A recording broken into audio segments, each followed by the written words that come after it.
உங்கள் சமையல் கூடத்திற்கு தேவையான உணவுப் பொருட்கள், காய்கறிகள், கடல் உணவு வகைகள் அனைத்தும் தரமாக எப்பொழுதும் மலிவாக பெற்றுக் கொள்ளவும். சமையல் பாத்திரங்கள் அனைத்தும் தெரிவு செய்யவும்.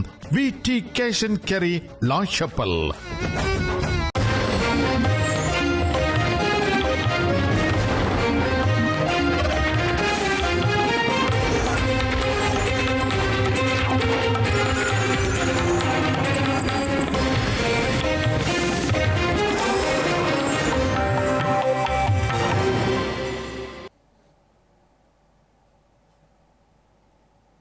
வணக்கம். இது IBC தமிழின் பிரதான செய்திகள். முதலில் தலைப்புச் செய்திகள். மதுபான சாலை அனுமதி பத்திரத்தை பரிந்துரைத்தவர்களின் பெயர்களை வெளியிட கோரும் சாணக்கியன். நிதி அமைச்சு விரைவில் அறிக்கையிடும் என்கிறது அரசாங்கம். ஸ்ரீலங்கா பொதுஜன பெரமுனவின் நிர்வாக செயலாளர் கைது. மாவீரர் நினைவேந்தல் குறித்து போலி செய்தியை வெளியிட்டதாக குற்றச்சாட்டு. யாழ் தென்மராட்சியில் விவசாயிகளின் போராட்டம். நெற்பயிர்களை அழிவிலிருந்து பாதுகாக்குமாறு கோரிக்கை. நாம் தமிழர் கட்சி பிரிவினைவாத இயக்கம் என்கிறார் காவல்துறை அதிகாரி வருண்குமார். அடிப்படையற்ற குற்றச்சாட்டு என சீமான் தெரிவிப்பு. பிரான்ஸ் பிரதமர் பதவியிலிருந்து விலகிய மிச்சேல் பார்னியர். நம்பிக்கையில்லா பிரேரணை நிறைவேற்றிய நிலையில் நகர்வு. இனி விரிவான செய்திகள். ஸ்ரீலங்கா நாடாளுமன்றத்தில் நேற்றைய தினம் வெளியிடப்பட்ட மதுபான சாலைக்கான அனுமதி பத்திரங்களை பெற்றுக் கொடுப்பதில் தொடர்புடைய நாடாளுமன்ற உறுப்பினர்களது பெயர் விவரங்களை வெளியிடுமாறு இலங்கை தமிழரசு கட்சியின் நாடாளுமன்ற உறுப்பினர் சாணக்கியன் வலியுறுத்தியுள்ளார். இவ்வாறு வழங்கப்பட்ட மதுபான சாலைக்கான அனுமதி பத்திரங்களை இடைநிறுத்துவதற்கான நடவடிக்கைகளை மேற்கொள்ளுமாறு அவர் வலியுறுத்தியுள்ளார். மதுபான சாலைக்கான அனுமதி பத்திரத்தினை பெற்றுக் கொண்டவர்களின் விவரத்தினை வழங்குமாறு தான் நாடாளுமன்றத்தில் நேற்றைய தினம் கோரிக்கை விடுத்தமைக்கு அமைய ஆளும் கட்சியின் சபைத் தலைவர் விமல் ரட்நாயக்க குறித்த பட்டியலினை வெளியிட்டிருந்ததாக நாடாளுமன்ற உறுப்பினர் சாணக்கியன் தெரிவித்துள்ளார்.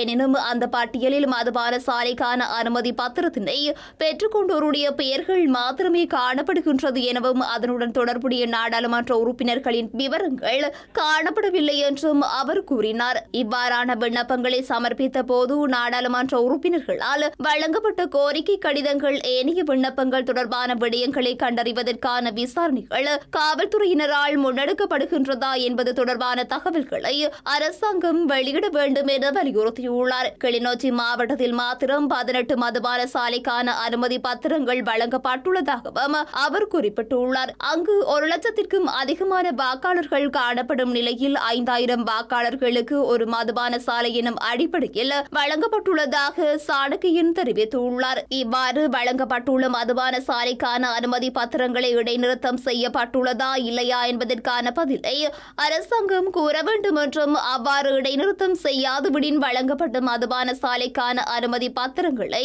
உடனடியாக இடைநிறுத்தம் செய்வதற்கான நடவடிக்கைகளை மேற்கொள்ள வேண்டும் என்றும் அவர் வலியுறுத்தியுள்ளார். மதுபான சாலைக்கான அனுமதி பத்திரம் தொடர்பிலான குறித்த கேள்வியை எழுப்புமாறு மக்கள் தன்னிடம் கேட்டுக் கொண்டதற்கு இணங்கவே சபையில் இந்த கேள்வியை எழுப்பியதாக அவர் கூறியுள்ளார். ஸ்ரீலங்கா பொதுஜன பெரமுனவின் நிர்வாக செயலாளர் ரேணுகா பிரேரா குற்றப்புலனாய்வு பிரிவினரால் கைது செய்யப்பட்டுள்ளார். மாவீரர் நாள் நினைவேந்தல் தொடர்பில் சமூக வலைதளத்தில் போலி தகவல்கள் பதிவிட்ட குற்றச்சாட்டின் அடிப்படையில் இவர் கைது செய்யப்பட்டுள்ளார். வடக்கு கிழக்கில் கடந்த வாரம் இடம்பெற்ற மாவீரர் நாள் நினைவேந்தல் தொடர்பாக தெற்கில் உள்ள அரசியல் பிரதிநிதிகள் எதிர்மறையான கருத்துக்களை வெளியிட்டு வருகின்றனர். அதே நேரம் மாவீரர் நாள் தொடர்பான புகைப்படங்களை வெளியிட்ட குற்றச்சாட்டில் 4 பேர் பயங்கரவாத தடுப்பு பிரிவினரால் கைது செய்யப்பட்டிருந்தனர். இவ்வாறான சூழலில் மாவீரர் நாள் நினைவேந்தல் தொடர்பில் சமூக வலைதளத்தில் போலி தகவல்களை பதிவிட்ட குற்றச்சாட்டின் அடிப்படையில் ஸ்ரீலங்கா பொதுஜன பெரமுனவின் நிர்வாக செயலாளர் ரேணுகா பிரேரா கைது செய்யப்பட்டுள்ளார். இன்று காலை கொட்டாவத்தையில் உள்ள அவரது இல்லத்திற்கு சென்ற குற்ற புலனாய்வு பிரிவினர் விசாரணைகளை மேற்கொண்ட பின்னர் அவரை கைது செய்துள்ளனர். கைது செய்யப்பட்ட அவரிடம் தொடர்ந்தும் குற்ற புலனாய்வு பிரிவினர் விசாரணைகளை மேற்கொண்டு வருவதாக ஸ்ரீலங்கா காவல்துறையினர் தெரிவித்துள்ளனர். இலங்கை கடற்பரப்பில் அத்துமீறி நுழைந்து கடற்றொழில் நடவடிக்கையில் ஈடுபட்டு 14 ராமேஸ்வர கடற்றொழிலாளர்கள் கைது செய்யப்பட்டுள்ளனர். இவர்கள் இன்று அதிகாலை பன்னார் கடற்பரப்பில் கடற்றொழில் நடவடிக்கையில் ஈடுபட்ட போது ஸ்ரீலங்கா கடற்படையினரால் கைது செய்யப்பட்டுள்ளனர்.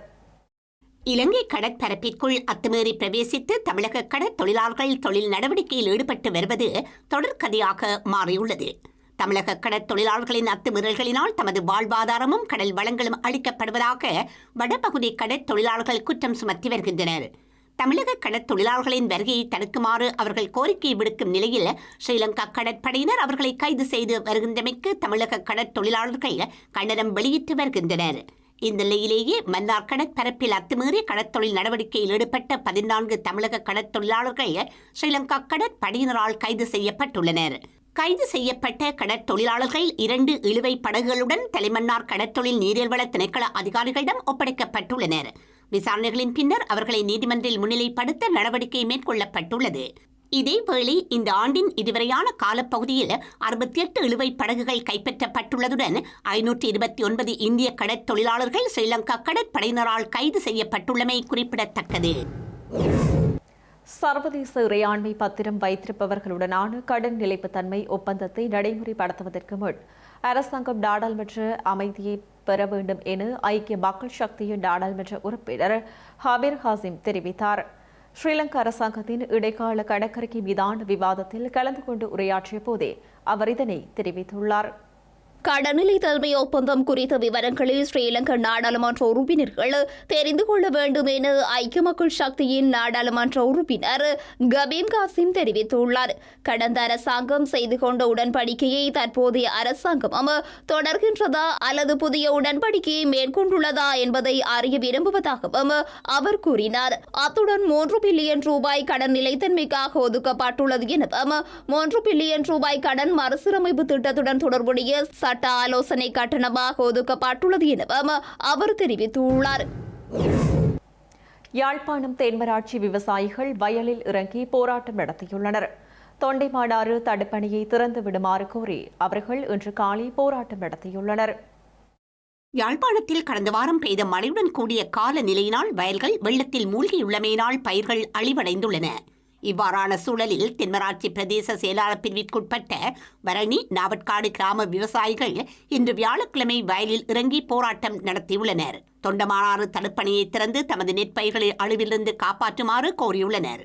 தொண்டமானாறு தடுப்பணையை மூடி வைத்திருப்பதால் தென்மராட்சி வரணி பிரதேச வயல்களில் தேங்கி நிற்கும் மேலதிக நீர் வடிந்து செல்ல முடியாமல் வயல் நிலங்களில் தேங்கி நிற்பதாகவும் இதனால் பயிர்கள் அழிவடையும் அபாயம் காணப்படுவதாகவும் விவசாயிகள் தெரிவித்துள்ளனர். இப்படி வெளியூரன் வைங்கிறான் இப்போ கனகாலமாக முந்தையும் இருந்து அப்புறம் நாங்கள் இந்த பெரிய இடங்களில் போய் கதைச்சி இப்போ 2-3 வருஷமாக இங்கே இந்த தண்ணி இல்லாமல் நாங்கள் வயல் நெல் வெட்டி எடுத்து நாங்கள் இப்போ இந்த வருஷம் வெள்ளம் மூடி வேறு இடங்களால் வந்து வெள்ளம் மூடி எங்களோட விவசாயம் ஃபுல்லாக பாதிக்கப்பட்டு நாங்கள் அழிவடைந்து எங்களுக்கு சாப்பாட்டுக்கு வழியோடு இல்லாமல் மேலே இந்த நிலைமை இருக்கிறது. எங்கள் தெண்டமனாறு முதல் தரம் கதைச்ச போது நாங்கள் திறந்த போது தேவையான தண்ணி பாயப்பட்டது. இப்போ தற்காலிகம் தெண்டமனாரை பூட்டி வச்சு கொண்டு அவை என்னென்னு சொன்னால் தெண்டமனாறு கடை தண்ணி வருதுன்னு சொல்லி கொண்டிருக்கிறோம் பெரிய ஆக்கள். அதால் இங்கே தண்ணி வெளியேறது இல்லை. வெளியேறாதால எங்களோட விவசாயம் புற்றாக பாதிக்கப்பட்டு இதை உடனடியாக இந்த விவசாயம் இந்த தெண்டமனாரை திறந்து எங்களோட தண்ணியை வெளியேறதுக்கான உதவி ஆவணம் செய்யுமாறு எங்கள் பெரிய ஆக்களை நான் கேட்டுக்கொள்வோம்.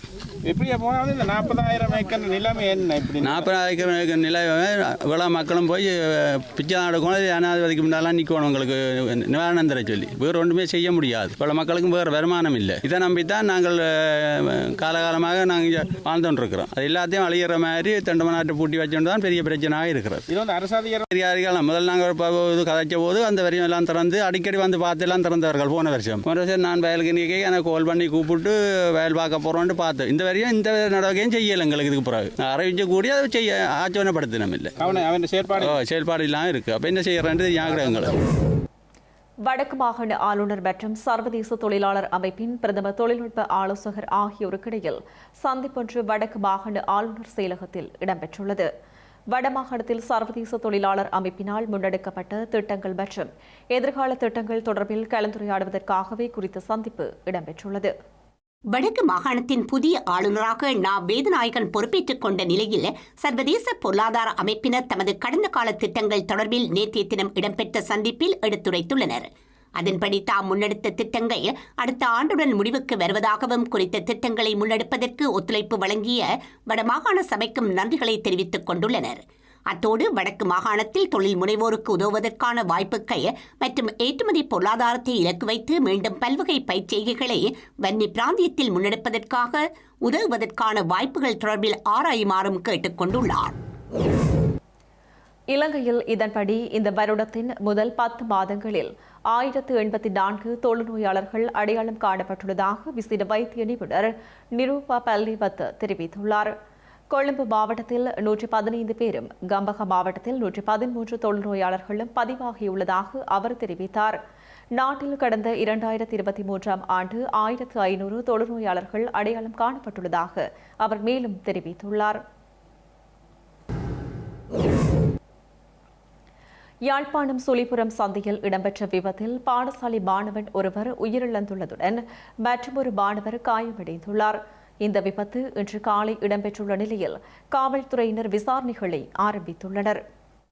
யாழ்ப்பாணம் மூளாய் பகுதியைச் சேர்ந்த 17 வயதான முருகசோதி ஸ்ரீ பானுஷன் என்ற மாணவனை விபத்தில் உயிரிழந்துள்ளதுடன் மற்றொரு மாணவன் காயமடைந்துள்ளார். குறித்த மாணவர்கள் பயணித்த உந்துருளி வேக கட்டுப்பாட்டினை இழந்து மின் கம்பத்துடன் மோதி விபத்துக்குள்ளாகியுள்ளது. இதன்போது ஒருவர் உயிரிழந்ததுடன் மற்ற நபர் காயமடைந்த நிலையில் யாழ் போதனா வைத்தியசாலையில் அனுமதிக்கப்பட்டுள்ளார். குறித்த மாணவன் சுழிபுரம் விக்டோரியா கல்லூரியின் கணித பிரிவில் கல்வி கற்று வருகின்றமை குறிப்பிடத்தக்கது. தமிழ் மக்களின் விடுதலைக்காக தமது இன்னுயிர்களை தியாகம் செய்த மாவீரர்களை நினைவுகூரும் மாவீரர் தினத்தை முன்னிட்டு பிரித்தானியாவில் விளையாட்டுப் போட்டிகள் நடத்தப்பட்டுள்ளன. உதைப்பந்தாட்ட மற்றும் வலைப்பந்தாட்ட போட்டிகள் இடம்பெற்ற நிலையில் அதில் வெற்றியீட்டிய தரப்பினருக்கு வெற்றி கேடயங்களும் வழங்கப்பட்டுள்ளன. செய்திகளின் நிறைவாக மீண்டும் தலைப்புச் செய்திகள். மதுபான சாலை அனுமதி பத்திரத்தை பரிந்துரைத்தவர்களின் பெயர்களை வெளியிட கோரும் சாணக்கியன். நிதி அமைச்சு விரைவில் அறிக்கையிடும் என்கிறது அரசாங்கம். ஸ்ரீலங்கா பொதுஜன பெரமுனவின் நிர்வாக செயலாளர் கைது. மாவீரர் நினைவேந்தல் குறித்து போலி செய்தியை வெளியிட்டதாக குற்றச்சாட்டு. யாழ் தென்மராட்சியில் விவசாயிகளின் போராட்டம். நெற்பயிர்களை அழிவிலிருந்து பாதுகாக்குமாறு கோரிக்கை. நாம் தமிழர் கட்சி பிரிவினைவாத இயக்கம் என்கிறார் காவல்துறை அதிகாரி வருண்குமார். அடிப்படையற்ற குற்றச்சாட்டு என சீமான் தெரிவிப்பு. பிரான்ஸ் பிரதமர் பதவியிலிருந்து விலகிய மிச்சேல் பார்னியர். நம்பிக்கையில்லா பிரேரணை நிறைவேற்றிய நிலையில் நகர்வு. இத்துடன் ஐபிசி தமிழ் தொலைக்காட்சியின் பிரதான செய்திகள் நிறைவு பெற்றன. உடனுக்குடன் செய்திகளை அறிந்து கொள்ள ibctamil.com என்ற நமது இணையதளத்தை பார்வையிடுங்கள். வணக்கம்.